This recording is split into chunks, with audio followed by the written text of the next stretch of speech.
Hello, everybody, and welcome to our regular press briefing on COVID-19 coming from Geneva, World Health Organization. Thank you very much for your patience. As usual, we'll be providing simultaneous translation in all 6 UN languages, and plus Portuguese and Hindi. If you prefer to ask your questions in those languages, please do. You may also listen in Hindi. But cannot ask your question in Hindi. Note, owing to the way Zoom is set up, you will need to go to the button marked Korean to access Arabic. As you were informed yesterday, we're moving the COVID-19 press schedule to 2 times per week. This week, evidently, we're having the first briefing today, and the second briefing is scheduled for Friday.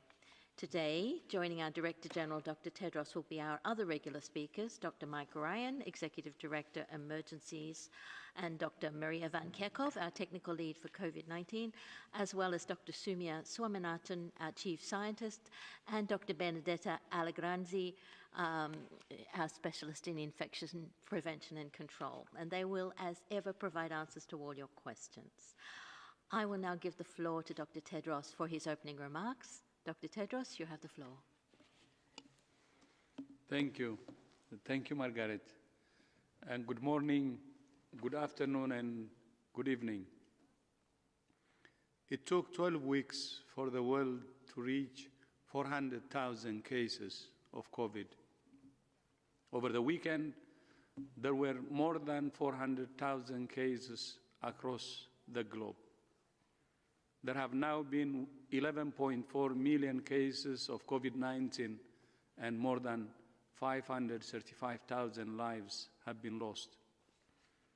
The outbreak is accelerating, and we have clearly not reached the peak of the pandemic. While the number of deaths appears to have leveled off globally, in reality, some countries have made significant progress in reducing the number of deaths, while in other countries, deaths are still on the rise.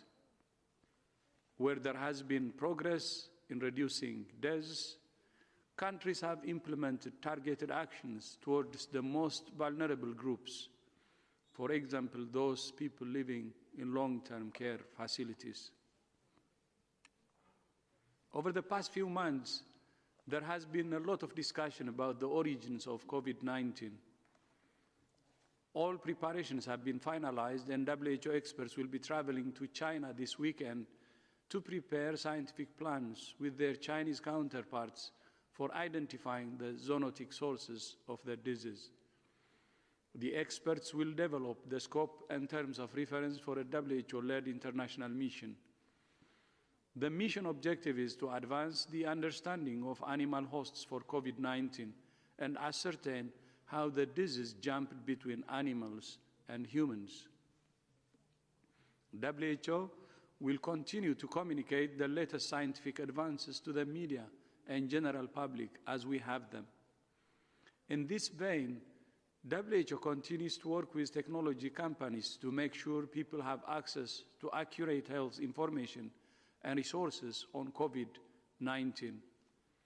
Today, I'm pleased to announce that we have partnered with Facebook and preclet.org to provide WHO's COVID-19 information in free basics and discover in a mobile-friendly format. Through this collaboration, we will reach some of the most vulnerable people who will be able to access life-saving health information without any data charges in more than 50 countries. We have launched this product in English, French, Spanish, and Arabic, and other languages will follow in the coming weeks. Furthermore, I want to thank Google for its continued support and dedication to keep the global community safe and informed, and for its recently increased ad grant to WHO. This support enables us to catch trending falsehoods early, respond to them quickly, and give people better access to life-saving information when they need it most, wherever they are in the world. This pandemic has shown the importance of being able to see each other online while being physically apart. And 20 years on from the Durban AIDS Conference, a game-changing moment in the fight against HIV, leaders, policymakers, scientists, activists, and civil society are assembling virtually this week for AIDS 2020. WHO is deeply concerned about the impact of COVID-19 on the global response to HIV. A new WHO survey showed access to HIV medicines has been significantly curtailed as a result of the pandemic. 73 countries have reported that they are at risk of stockouts of antiretroviral medicines, ARVs. To mitigate the impact of the pandemic on treatment access, WHO recommends all countries prescribe ARVs for longer periods of time, up to 6 months, while supply chains for all medicines are fully functioning. Similarly, shortages of condoms and pre-exposure prophylaxis can prove costly, and WHO calls for countries to ensure uninterrupted prevention, testing, and treatment services for HIV. The disruptions in access to life-saving commodities and services come at a critical moment as progress in the global response to HIV stalls. Over the last 2 years, numbers of new HIV infections stabilized at 1.7 million annually, and there was only a modest reduction in AIDS-related deaths. More than 25 million people now have access to ARVs, but global targets for prevention, testing, and treatment are off target. Progress is stalling because HIV prevention and testing services are not reaching the groups that need them most. And the lack of optimal HIV medicines with suitable pediatric formulations has been a long-standing barrier to improving health outcomes for children living with HIV. Going forward, access to services for vulnerable groups must be expanded through stronger community engagement, improved service delivery, and tackling stigma and discrimination. 20 years ago, Nelson Mandela closed the AIDS conference by saying, I quote, "This is, as I understand it, a gathering of human beings concerned about turning around one of the greatest threats of humankind has faced." I will repeat, I quote, "This is, as I understand it, a gathering of human beings concerned about turning around one of the greatest threats humankind has faced," end of quote. Those words from Madiba echoed through a generation of activists and policymakers alike, and I say them today as a message to the world. More than 6 months in, the case for national unity and global solidarity is undeniable. To beat the COVID-19 pandemic and ensure that essential health services for diseases like HIV continue, we cannot afford any divisions. I will say it again. National unity and global solidarity are important more than ever before to defeat a common enemy, a virus that has taken the world hostage. This is our only road out of this pandemic. I repeat, national unity and solidarity. I thank you. Thank you very much, Dr. Tedros. We'll now open the floor to questions. There are hundreds, many of you with your hands up, so I would remind you 1 question each. Please keep it short, say your name and where you're from, and when I call on you, please remember to unmute yourself, then go ahead. So our first question is from Christine Theodorou from ABC Network USA. Christine, you have the floor. Please go ahead. Hi, I wanted to ask about the New York Times report previewing an open letter to be published by 239 scientists from around the world calling for the WHO to give greater acknowledgement to the risk of an airborne spread of COVID-19. First of all, I wanted to get your reaction to those reports and to see where WHO's research stands in terms of where we are.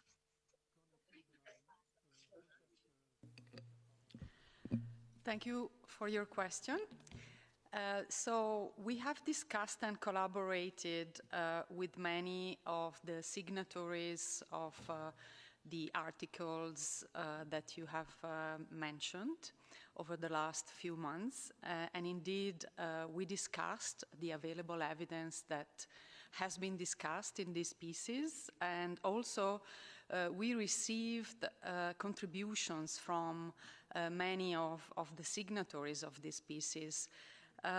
We acknowledge that there is emerging evidence in this field, as in all other fields, regarding the COVID-19 virus and pandemic. And therefore, we believe that we have to be open to this evidence and understand its implications regarding the modes of transmission and also regarding the precautions that need to be taken.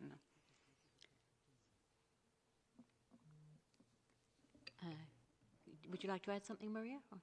Just to say, thank you, Benedetta. Just to say that yes, we have been engaged with this group since April, when they first wrote to us on April 1st, and we've had an active engagement with them and with many of the signatories on this through different networks.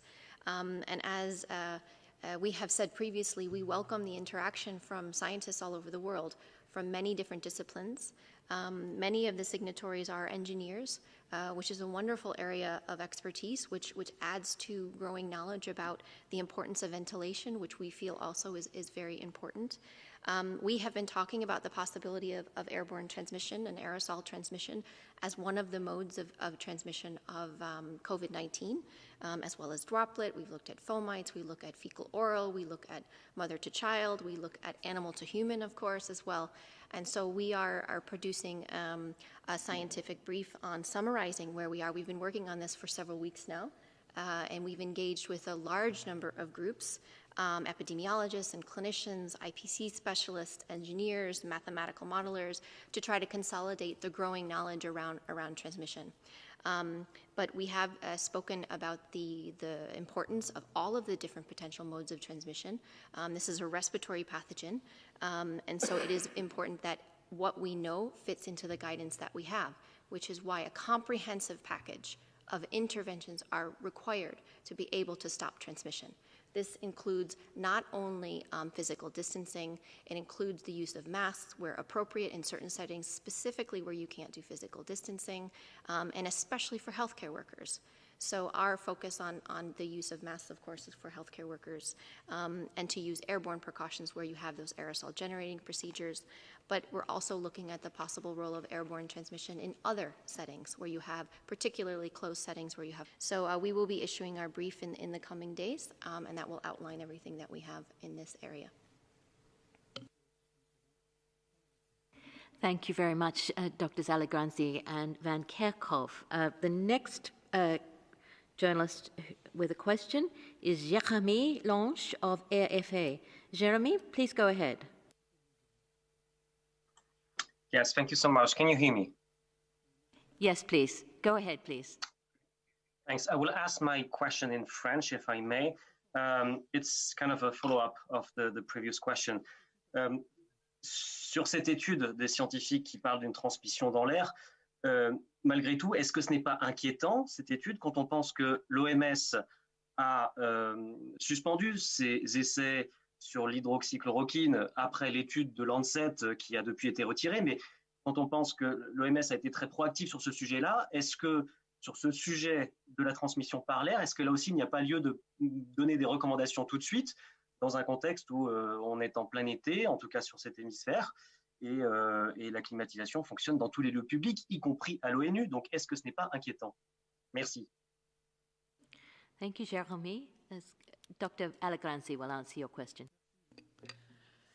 So I'll answer in English if it's okay. So first of all, I would like to highlight that we encouraged and supported research in this field as well.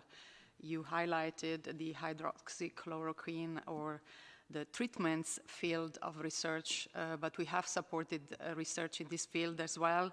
And indeed, last week, as you may remember, we held an international research meeting where there were active discussions on infection prevention and control and modes of transmission. And our group, together with the experts who are part of it, really highlighted the importance of research in the field of different transmission routes, and in particular through droplets of different sizes, and understanding really what is the relative importance of this. And also understanding the dose of the virus that is needed, in particular in this route of transmission that is the aerosol or airborne transmission. So these are fields of research that are really growing and for which there is some evidence emerging but is not definitive. And therefore, the possibility of airborne transmission in public settings, especially in very specific conditions, crowded, closed, poorly ventilated settings that have been described cannot be ruled out. However, the evidence needs to be gathered and interpreted, and we continue to support this. Regarding the measures that you were talking about, yes, indeed, we do recommend a number of measures like those mentioned by my colleague before, which take into consideration this possibility. In several of our guidance documents, we do recommend as much as possible avoiding closed settings and crowded situations. We do recommend appropriate and optimal ventilations of indoor environments, and also physical distancing, as you know, and when this is not possible, in areas with community transmission of the virus, we recommend the use of face masks, in particular fabric, non-medical masks for the public. So all of this is taken into consideration in our recommendations, as we previously said. So if I could just add to that, and just to say a few words about how WHO does its normative work, the guidelines and the standards and the recommendations that we make are based on a process that we've had now well established. And of course, we're constantly improving that process. We're constantly looking for innovations and how we can do better. And when you're in an emergency situation like we are, and when the science is constantly changing on a daily basis almost, we review some days up to 1,000 publications. The average is about 500 new publications a day. So there's a huge amount of new data that's being put out. Not all of it is of good quality. It needs to go through peer review, and that takes time. But we look at preprints, we look at peer-reviewed publications. We do what's called a systematic review of the evidence. It's also sometimes called a meta-analysis. When you have a large number of studies, you put them together and have a statistical method of trying to see where the evidence is pointing, in which direction. And as you know, every study that comes out is not always in agreement with the previous one.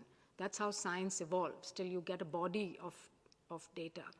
So you have bioengineers and experts in physics who do experiments in laboratories and come out with that kind of data. Now, whether that exactly reflects what happens in day-to-day settings and clinical settings, we cannot extrapolate, right? So then you have to take ecological descriptive data sometimes from outbreaks that happen in different settings, which may point in a certain direction, but then you cannot always rule out. For example, it may point to the fact that there could have been limited airborne transmission, but it could also be through fomites or other means. And so the body of evidence continues to grow, and we adapt. And so we do what's called a living systematic review. Every week we update the review based on the latest, and there are hundreds of publications now in the area of transmission. And then we have what's called a guideline development group that considers all of this evidence, and many of the scientists who are authors of that, some of the scientists who are authors on that letter are part of our expert groups and guideline development groups. And they then look at the evidence, and then they have to make a considered recommendation. And we take this very seriously. We are, of course, focused on public health guidance, and so any guidance that we put out has implications, of course, for billions of people around the world. So it has to be carefully considered before it is done. So we want to be as fast as possible and adaptive and responding to the new evidence, and at the same time we have to consider the weight of the evidence. And you mentioned hydroxychloroquine, so very quickly, I think, because we don't want to, the reason that we interrupted that trial was because of safety of participants was in question because of a publication, which later was withdrawn. But we cannot take a chance, we cannot take a risk with safety of people who are in a clinical trial. And so within a week, when it was clear that there wasn't that evidence, the study then restarted. And as you know, you may know, we completed the hydroxychloroquine arm, and because there's enough evidence now to show that it does not have any impact on mortality in hospitalized patients with COVID. So just wanted to give you an idea of how WHO actually makes guidance, and it's not impulsive, it's not done on a day-to-day basis, but it's a process that continues and will continue, I'm sure, with COVID for the weeks and months to come.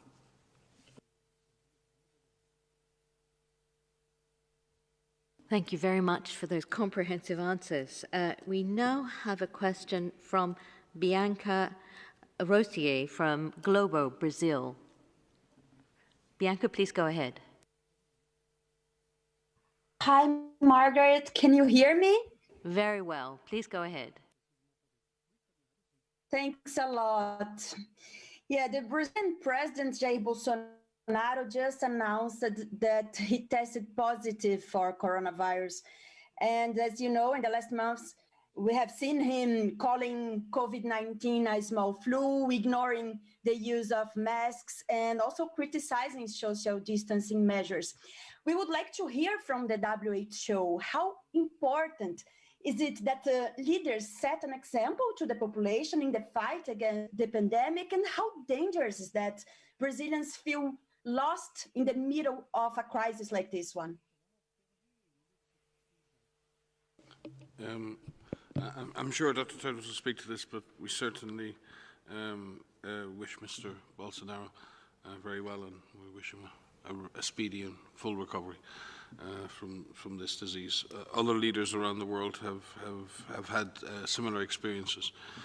I think it brings home for us all the reality of this virus, and no one is special in that regard. We're all potentially exposed to this virus. The virus doesn't really know who we are, whether we're prince or pauper. We're equally vulnerable, and I think what it really highlights is our collective vulnerability to this disease. So we wish Mr. Bolsonaro and his family the best in this regard. It is a time in any Brazil is a great nation that faces a difficult task and a difficult time.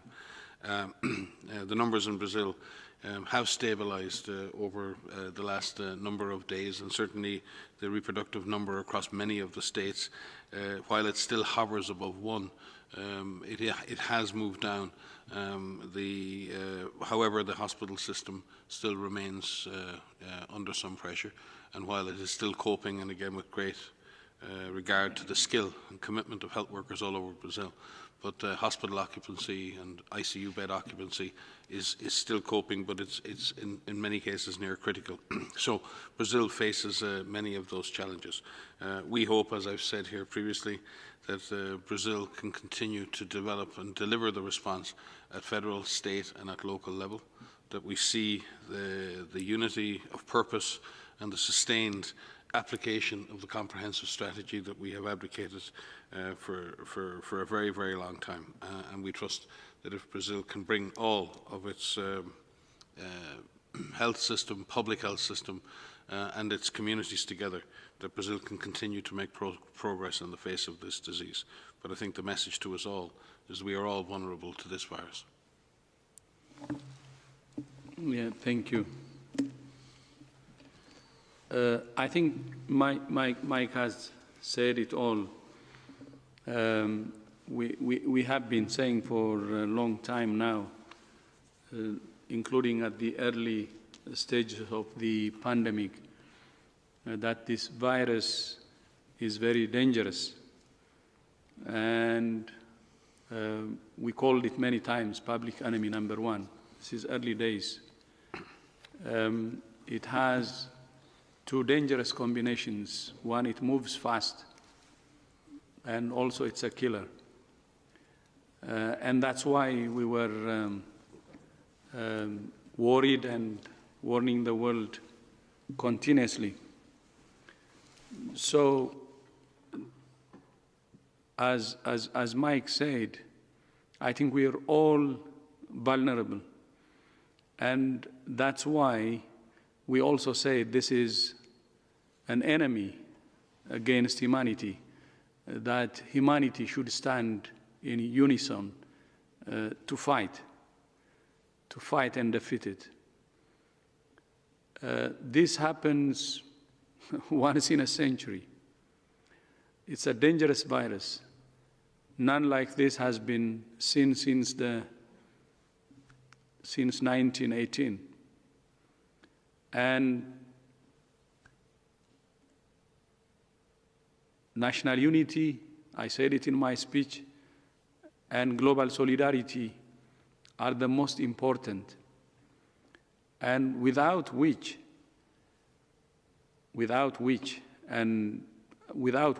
I don't think we can defeat this virus.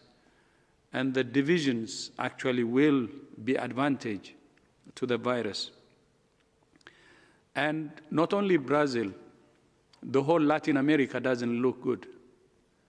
Cases are on the rise, deaths are on the rise, and even North America, Mesoamerica, except Canada. Canada is doing better. We're concerned. And in the rest of the world, although I said the deaths are leveling off, because some countries are showing some progress, but many countries are actually having more cases and deaths are on the rise. So it's very important to understand the seriousness of this virus and to be really serious.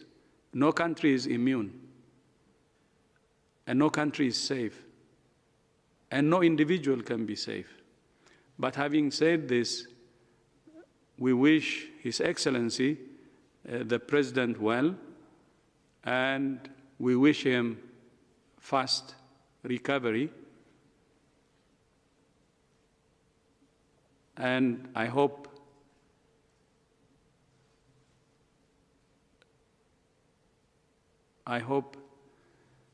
the symptoms will be mild and His Excellency will be back to office as soon as possible to support his country. Thank you. Thank you, Dr. Tedros, for those supportive words. And we do know we are all vulnerable. We have a journalist on the line trying to get through. Kamran Kazimov, who has been trying to call us from his hospital bed because he, in Azerbaijan, has also been diagnosed with COVID. Everyone is vulnerable. I will ask his question for him later if he can't get through. But we will now go to Imogen Fuchs from the BBC. Imogen, please unmute yourself and go ahead.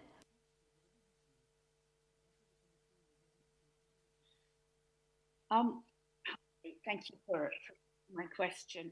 It is to do with the death rate, because I think on Friday, Dr. Tedros, you said that the death rate peaked in April, and since then we have millions of more cases. And I know you said the death rate is still rising in some countries, but it isn't in others which still have a heavy burden of cases. Could you kind of break it down a bit more for us, what you attribute that to? Is it the age of the people who are getting the virus? Is it that clinicians have developed a better way of treating? What do you think it is?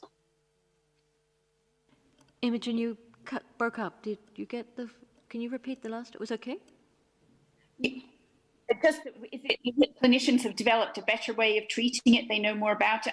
I'm interested in a breakdown of why the death rate isn't rising as fast as the cases. Thank you.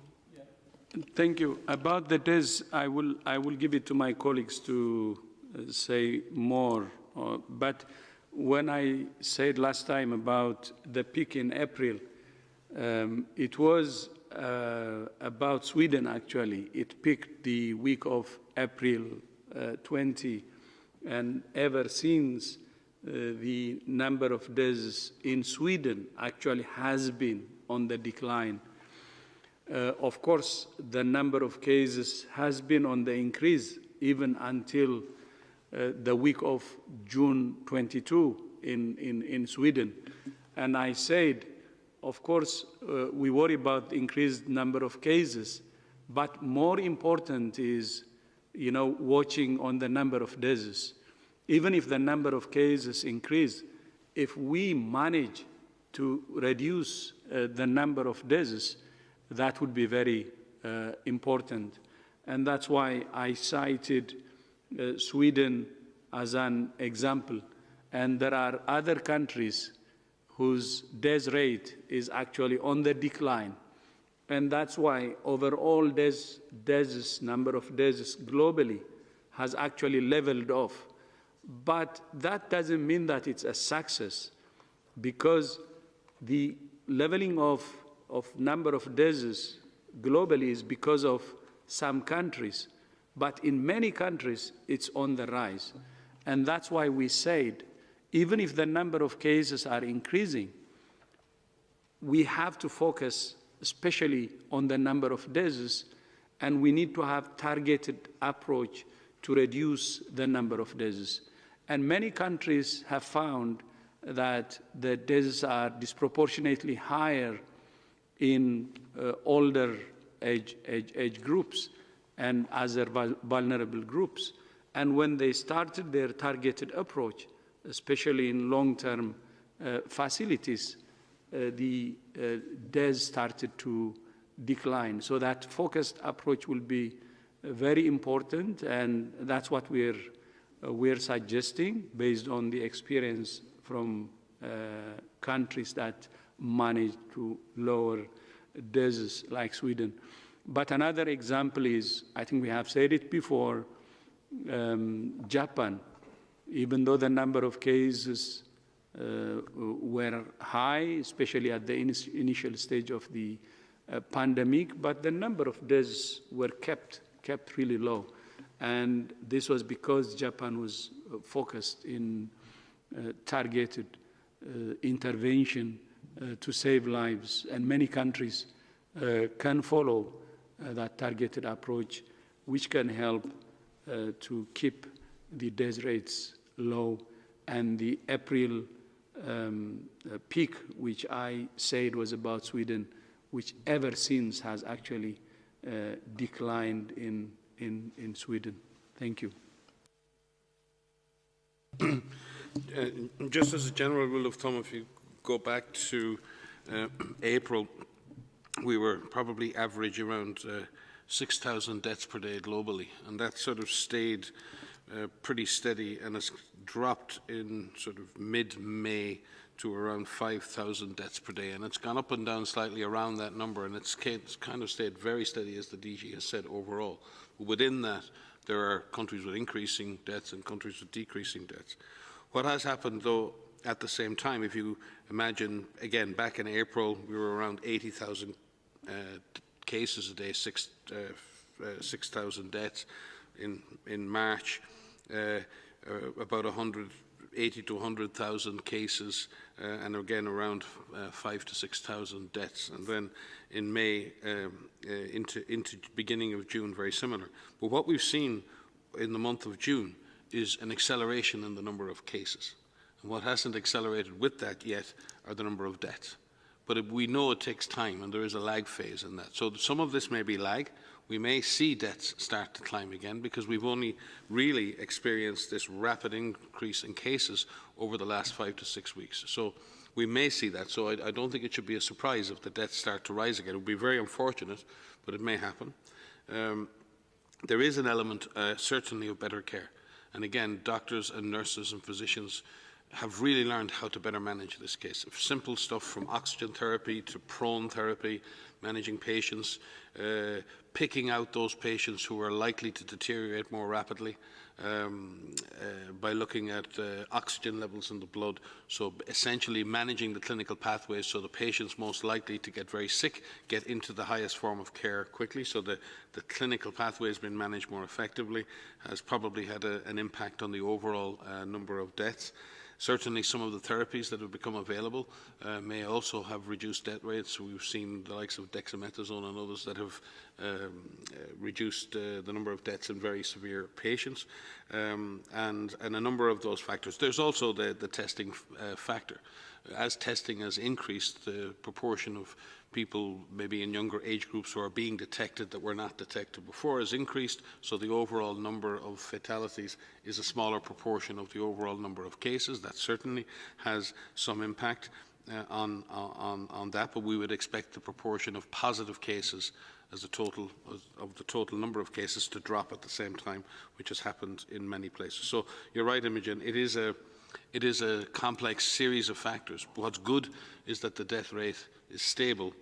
It may increase. We would hope to be able to collectively drive that down. What is a concern is the fact that the disease numbers are increasing day by day. And if you imagine that somewhere in April and May, we were dealing with 100,000 cases a day, today we're dealing with 200,000 cases a day. And that is not purely as a result of testing. This epidemic is accelerating, and we're lucky. I hope part of it is that we've become better, and there is a difference between being good and being lucky. I would prefer to be both good and lucky, but I do think some of this at least is down to some excellent frontline doctors and nurses and their ability to detect and treat patients early, and we hope we can continue to provide them with the support they need to keep pushing that curve down. Some of it is also due to shielding and protection of older populations who I think we've learned, all of us collectively, that underlying conditions, that people in long-term care facilities are particularly at risk, and therefore shielding and protecting more vulnerable people and ensuring that they're not infected or don't get infected may also reduce in a reduction in the overall number of deaths. Maria? Thank you, DG. Just a quick note to say that while we're talking about this in general, there are quite some differences by countries. And we've spoken many times about the challenges of comparing mortality by country because there are so many factors that could be associated with these differences. And just calculating mortality, we're looking at deaths over time, reported deaths over time. And if you look at deaths by million population, or if you look at a crude case fatality ratio, there are challenges with all of these estimates, which could have to do with the surveillance strategies and testing strategies of finding cases, have to do with access to care, early care, access to oxygen, et cetera. And of course, we are learning, and frontline workers are learning how to care better for patients. But it also is affected by the populations that are affected. We've seen in some countries the majority of the deaths are due to cases that are identified in long-term living facilities. This has been a tragic aspect of this pandemic, and something that can be tackled, and something that we could focus on and make sure that we prevent the opportunity to enter into these vulnerable populations. And then just to add that some countries will be revising the deaths as they go forward and looking at attributing deaths to COVID directly, indirectly, and whatnot. And there are systems in place in Europe, for example, the Euromomo program, which is looking at excess mortality across Europe, and there's other systems in place in other parts. So it will take us some time to really understand mortality. But having said that, there are many things that we can do now to prevent infections. And by preventing infections, we are ultimately preventing the opportunity for someone to advance to severe disease and death. So this is a major focus of ours and all of the member states, to do as much as we can, as quickly as we can, to reduce mortality where possible. DG? Okay, thank you. I just wanted to add a few things. One, what we're saying is the number of cases is on the increase. It's actually accelerating very, very fast, and I have already provided the figures.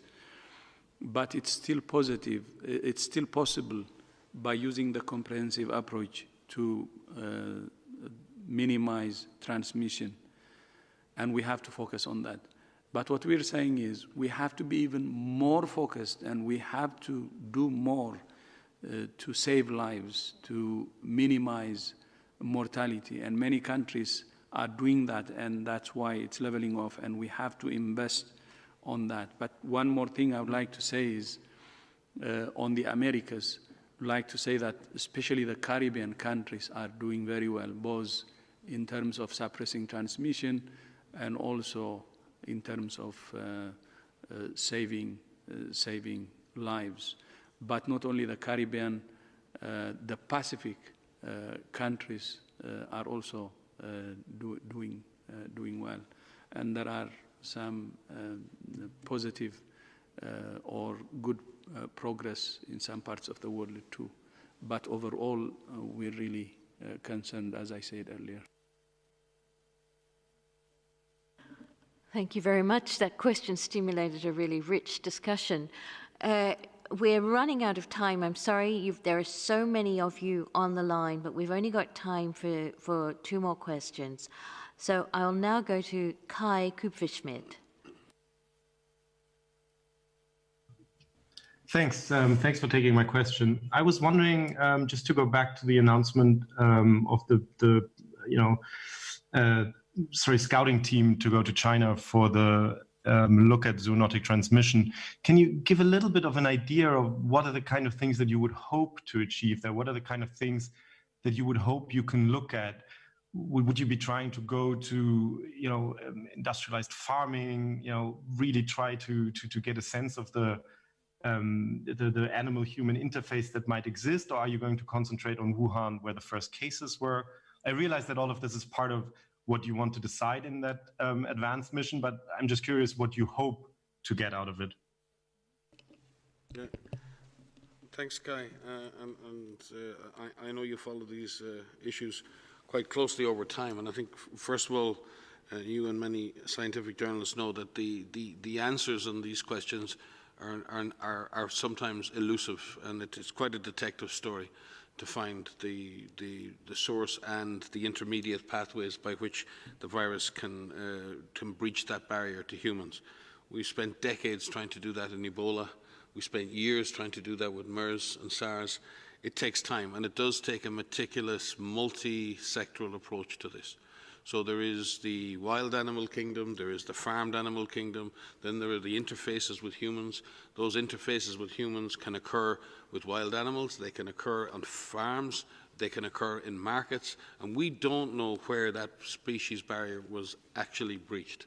And I think our colleagues in China and our scientific colleagues are equally anxious to find answers to that, because this is very important. Because unless we understand like anything, if the walls of your castle are breached, you need to know where the breach is, because you can fix and repair that breach. You can make sure that that is strengthened for the future. So we need to understand what was the track of this virus from the wild animal kingdom directly into humans, directly through farmed animals, directly into a market, one market, two, how many? So understanding that story, understanding that the narrative and the pathway by which this virus entered the human population is extremely important. But it's not always a straightforward process of being able to get that answer. And I know that sounds obtuse, but there are many dead ends when you study these things. And we've seen that, as I said, we've spent many years trying to look at the source for Ebola and the intermediate hosts, and we still, even in Ebola, have difficulties with the intermediate hosts. We understand that the primary host is in bats, but then there are many potential intermediate hosts that have been and Maria can speak to MERS and SARS and many other diseases for which she has a deep experience. I do think, though, and we will be working very closely, as we did in previous missions with Chinese colleagues. Number one, there is both the Ministry of Science and Technology, the Ministry of Health will be involved in this, and we look forward to a deep engagement with them, with the scientific community in China. First of all, to set out what the approach will be, what investigations need to be carried out, where do these investigations need to be carried out, what data should be collected, and what data is already available, because very often in these situations some of the data is there already.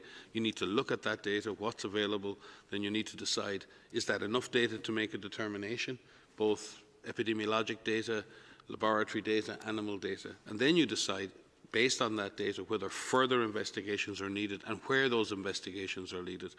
And Tedros has often said to me, those sorts of investigations lead where they lead. There is a trail, and we have to follow that.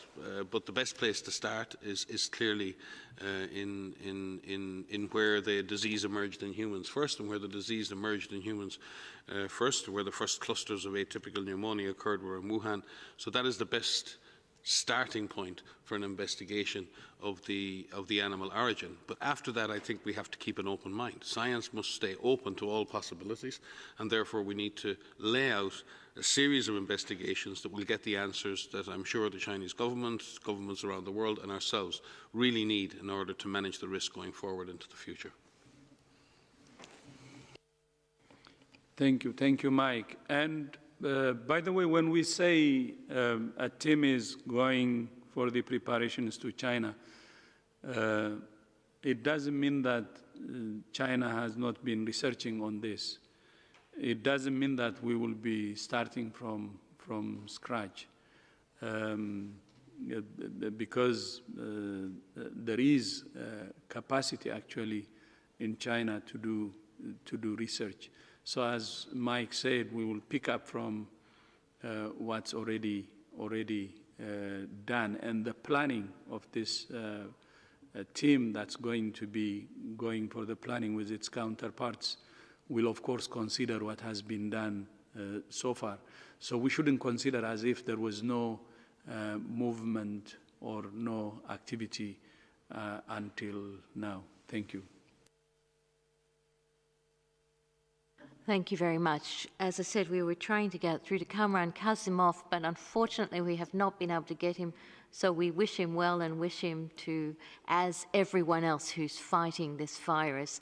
And and there is also an important press conference on HIV starting now. So I'll just hand it over to Dr. Tedros for final words. Thank you. Thank you, Margaret, and thank you also to all those who have joined online. And look forward to seeing you on Friday. Thank you so much.